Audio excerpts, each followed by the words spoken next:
Several prominent rumors are starting to gain traction after software snooping super sleuths uncovered hardware and software tidbits in the latest iOS 12.2 beta, pointing to an event in March of 2019. Well, let's unpack those rumors to see if we can separate signal from the noise and predict what's going to be at that event. Let's get started.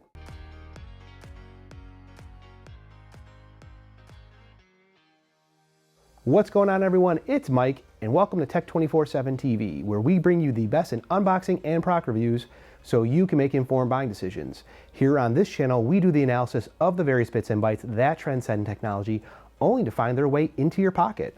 So if you like rumor videos just like this one, you might as well make it official like a referee with a whistle and subscribe already. Before we get into the rumor roundup, let's get into the details of the third and final giveaway that is sure to make your friends who love Apple jealous. To close out our celebration of hitting 100 subscribers, 2 winners will be randomly selected to win the collectible Apple tees that come from the company store at Apple's Infant Loop Cupertino campus, in addition to a Qi wireless charging pad from Mophie. Stick around to the end of the video for details how to enter and win the contest. Now, on to the rumors. So is Apple preparing new hardware, software, and services that they're going to release to consumers later this spring? Well, based on the latest iOS 12.2 beta, that's what it's starting to suggest. So the first beta was released this week, and developers and code monkeys alike are sifting through that software seed, trying to unlock all the many secrets that it has to offer. So initially uncovered after regulatory filing in Eurasia, Apple registered several new model numbers as tablet computers, which don't track to any of the current iPads that are available. But when you couple the regulatory findings with the new hardware identifiers found in the latest iOS 12.2 beta, we begin to get a clearer picture that new iPads and possibly even an iPod Touch are on the short-term horizon.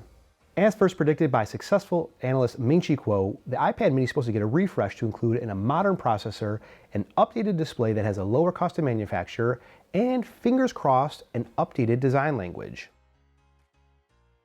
My first question from this statement is, if the iPads are not going to have Face ID, are they going to inherit the similar design styling of the iPad Pro and on the iPhone X? Well, this could be an opportunity for Apple to go ahead and place the Touch ID sensor under the glass, like the rumors that we have heard, or possibly move the Touch ID sensor to the sleep-wake button at the top of the device. Now, we know that this is technically feasible because Google implemented this in the Google Pixel Slate that was released in October of last year. I mean, there's already a similar gesture that is found in iOS for tablets when you push the sleep-wake button to authenticate. Also, moving the authentication mechanism from the bottom of the device to the sleep-wake button would allow for a larger screen device in an iPhone SE body if it didn't have Face ID. It's a good way to cut costs. My second question is whether or not Apple's going to ditch the Lightning port in favor of USB-C, just like its older sibling. Well, if Apple's going to redefine the possible use cases for these new iPads, it's not unreasonable to think that USB-C is in the cards. All that said, the current rumors suggest that the new iPads will be a lower cost alternative to the iPad Pro, and I wouldn't hold your breath for expanded functionality, including a USB-C port. Next up, we have the setup and onboarding screen flows for AirPods 2 that features such functionality including Hey Shlomo, expanded health monitoring, and wireless charging, rounding out the expected feature set. I think it's reasonable to think that if Apple's going to be releasing AirPods 2 and the AirPods 2 have wireless charging, that we should expect to see some type of announcement along with AirPower. You remember AirPower, right? It's that mythical kind of charging mat that charges 3 devices in one.